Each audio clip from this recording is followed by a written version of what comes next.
তোর মা বাড়িতে আছে? একটু ডাক, একটু কথা ছিল মার সাথে।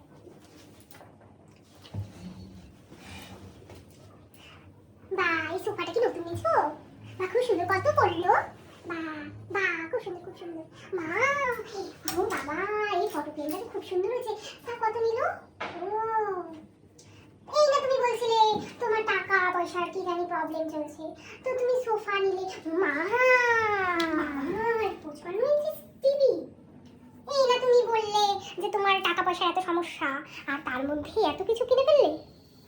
বাবা আচ্ছা আজকে না আসি, হ্যাঁ অন্যদিন আসবো। আরে রুমকি মা, জানো তো সরলাদি আছে না, এই তো তোমার সাথে সেদিন আমাকে আর তোমাকে বলছিল যে টাকা পয়সার অসুবিধা। হ্যাঁ আর জানো আমি একটু আগে বাড়িতে গেছিলাম, বাবা বাড়িতে কি না জিনিস কিনছে নতুন। আগের বার গেলাম 1 মাস আগে, কই তখন তো এগুলো ছিল না। আর আমাদের কাছে গান বই শুনিয়ে বেড়ায়। ভাবো টিভি, এল সাইজের সোফা, ফটো, তুমি ঘর কি সুন্দর সাজানো, বাপরে বাপ তুমি ভাবতে পারবে না। কি বলবো গো, এত মিথ্যা কথা বলতে পারে, আর শুধু গলা শুকানো স্বভাব।